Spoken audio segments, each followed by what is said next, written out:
February 15th, 2003. On the quiet streets of Antwerp, Belgium, a man steps into the Diamond Centre, the most secure building in the world for storing diamonds. He looks like just another jeweler, an immaculate suit, gloves, a small briefcase in hand. Security cameras track his calm walk across the lobby. Nothing seems out of place. But he isn't here to buy diamonds. He's here to steal them. Hours later, in the dead of night, the vault door swings open. No alarm sounds, no guards come running. Inside, hundreds of safe deposit boxes are emptied in silence. Stacks of cash, gold bars, and more than $100 million in diamonds, gone without a single lock being forced.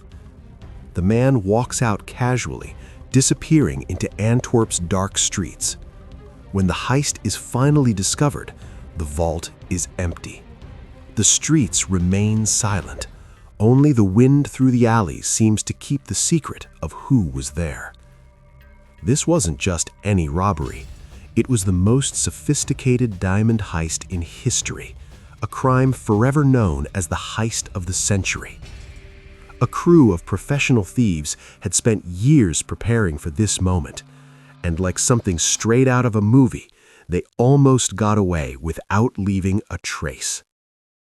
The mastermind behind the robbery was Leonardo Notarbartolo, an ordinary-looking man, neatly trimmed mustache, always in a suit, and a confident smile. To anyone walking through Antwerp's diamond district, he was just another Italian jeweler. But for nearly 2 years, Leonardo lived a double life. He bought and sold diamonds. He invited other jewelers out for coffee. And most importantly, he watched. He learned every routine inside the Diamond Centre. What time the guards arrived, when the security cameras switched positions, and which days the vault was stocked with the most diamonds. At the heart of the building was an underground vault, considered by experts to be impenetrable. A 3-ton steel door, a lock with 100 million possible combinations. Heat, light, and motion sensors. A security system once called the most reliable in the world. Leonardo knew no single man could pull this off, so he assembled the perfect crew for the perfect crime. The genius, electronics expert who could disable alarms in seconds. The king of keys, a safecracker who could open locks without leaving a trace. The drill, a veteran at silent drilling and cutting. The ghost, the man in charge of erasing every fingerprint and DNA trace. Their real names would only come out later: Ferdinando Finotto, Elio Donorio, Pietro Tavano, and a fifth man whose identity remains a mystery. For months, the team rehearsed in secret.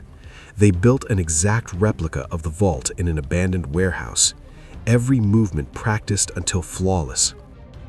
Leonardo even rented an office inside the Diamond Centre itself, blending in as just another jeweler while studying the security from within. The key to the plan was patience and precision. This wouldn't be a violent robbery. It would be a ghost slipping in and out, leaving nothing but an empty vault behind. Finally, in early February 2003, the team was ready. Leonardo made his last inspection, walking calmly with his empty briefcase. The cameras saw him, but to the staff, he was just another jeweler. The city slept. The jewels rested under meters of steel and concrete, and above ground, only the trams and yellow streetlights knew what was about to happen. Saturday, February 15th, 2003, Antwerp, Belgium. The Diamond District is silent. Most jewelry stores are closed for the weekend. Only a few lights flicker in the narrow streets, and the distant hum of a night tram echoes through the cold air. Beneath that silence, 5 men walk toward the Diamond Centre. They wear gloves, caps, and carry discreet bags. To any security camera, they look like maintenance workers on a late-night shift. Leonardo opens the building door with his legitimate tenant key. They climb the stairs quietly, then descend to the basement where the vault waits for them. The building's security was famous, supposedly impossible to breach. Motion sensors ready to detect even the slightest step. Heat sensors to pick up the warmth of a human body. Light sensors that could catch a single flashlight beam, and a live camera at the vault entrance. But the crew's genius already had a plan. They covered the heat sensors with polystyrene panels, tricking them into silence.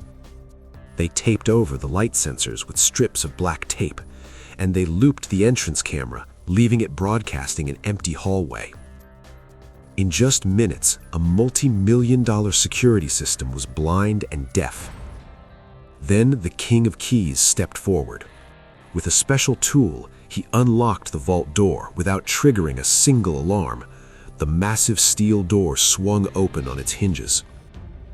Inside were 189 safe deposit boxes, almost all packed with diamonds, gold bars, cash, and jewelry.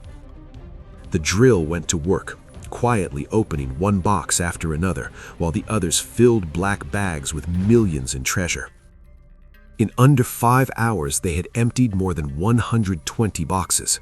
Then they slipped out the same way they came in, without leaving a single sign of forced entry.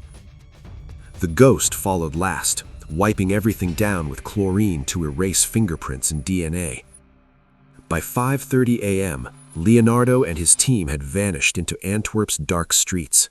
Behind them, the vault looked untouched, yet the largest diamond heist in the history had just been pulled off, without a single gunshot. What the thieves didn't know was that one small mistake would change everything. For 2 full days, Antwerp slept peacefully, unaware that beneath its streets, the world's most secure vault was already empty. Monday, February 17, 2003. Antwerp's diamond district wakes like any other day.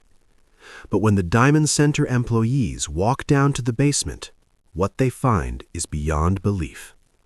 The vault looks untouched. No forced doors, no triggered alarms. But when the safe deposit boxes are opened, the horror becomes clear.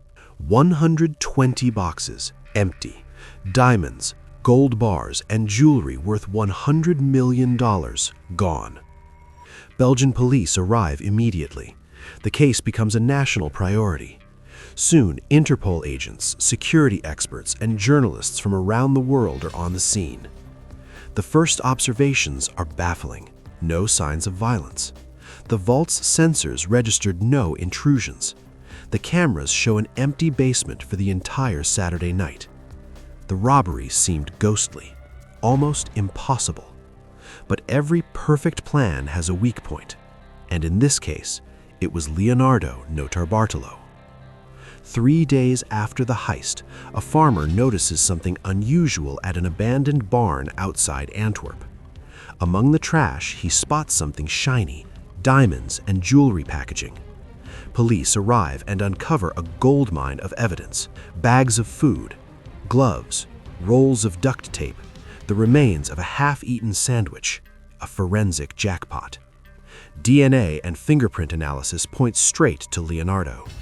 Traffic cameras capture him driving into Antwerp the night of the heist and leaving hours before the crime was discovered. Weeks later, Leonardo is arrested in Italy. In court, he insists he was just a tenant at the Diamond Centre, that he never stepped into the vault. But the diamonds in his apartment and the fingerprints in the trash tell a different story. One by one, his accomplices are arrested: the King of Keys, the drill, the genius, and the ghost. The crew that had pulled off the perfect heist was now falling apart, all because of a simple mistake: they didn't destroy their trash. 2 years after the heist, Leonardo Notarbartolo walks into the Antwerp courthouse in handcuffs. Reporters swarm him. Some call him the man behind the heist of the century. Others, Europe's last great romantic thief. During the trial, the secrets of the operation are revealed.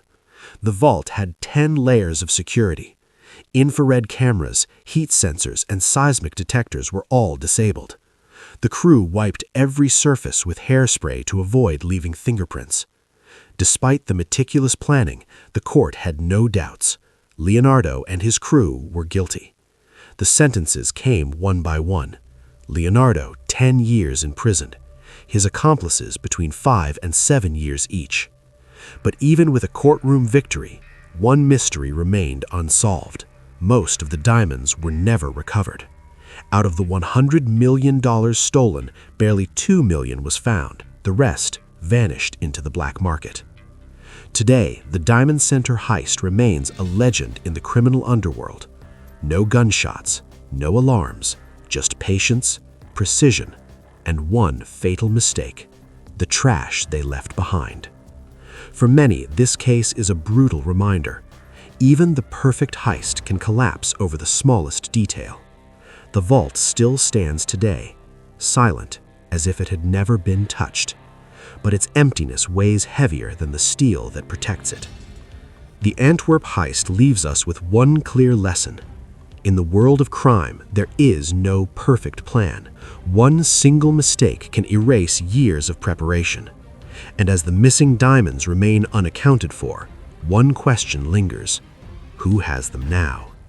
If you enjoy stories of impossible heists, real mysteries, and crimes that defy logic, let us know in the comments and subscribe to Real Crime Vault so you don't miss our next documentary. We'll see you in the next video, where reality once again proves stranger than fiction.